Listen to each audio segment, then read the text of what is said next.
any price, and how someday she was going to marry a Rovian prince, and the prince would have me ground up and fed to his horses.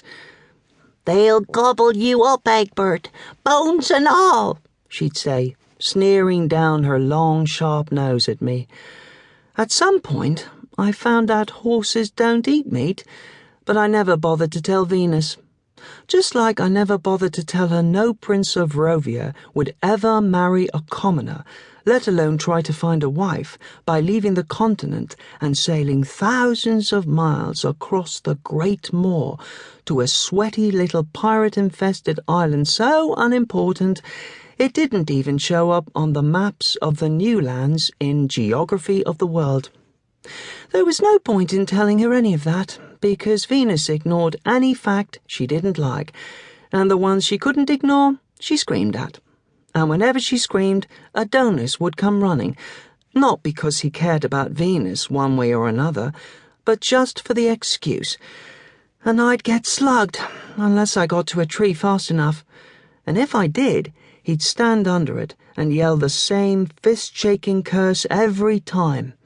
"Treat a lady like that, I'll have the pirates cut your tongue out." Venus was hardly a lady, except in her own mind. She belched when she ate and picked her nose at the table. And anyway, it was an empty threat. None of the field pirates could stand Adonis, so if he'd ever ordered them to cut my tongue out, the ones who still had legs would have kicked him in the shins. But Adonis wasn't much for facts either, or any kind of learning. I'm not even sure Mr. Such managed to teach him how to read properly.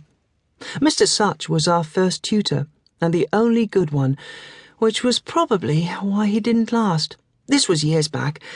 I was just 7 when he showed up, which would have made Venus 9 and Adonis 10. I guess Dad had figured out by then that we weren't going to learn to read and write by ourselves, especially since the only book in the house was a chewed-up copy of Principles of Citrus Cultivation. So he'd sent out a flyer with the captain of the cargo ship that hauled the ugly fruit harvest up to the Fish Islands.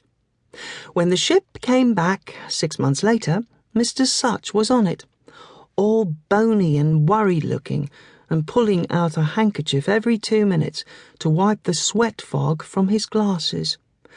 Right from the start, it was obvious he was a bad fit. The volcano and the pirates had him scared out of his pants, and on his first night I overheard him out on the porch with Dad, complaining in his reedy voice that he'd been lured to Deadweather under false pretenses. Dad snorted. "Stuff! Don't even have one." "One what?" "Oh, what, you say? False pretenses." "What I mean is that your advertisement specifically indicated this position was on Sunrise Island." "Nah, I didn't." Sir, if I may?" I was inside listening from under the sitting room window, so I couldn't see them, but I heard a crinkling of paper as Mr. Such unfolded what must have been Dad's flyer. "Right here, line 3. It says Sunrise Island." "Nah, look, says roundabout Sunrise Island." "No, that word there, it's roundabout." "What do you think it was?" "I honestly didn't know what that word was." "Now you do. Says roundabout." "That's not even remotely correct spelling." "Quint read it fine."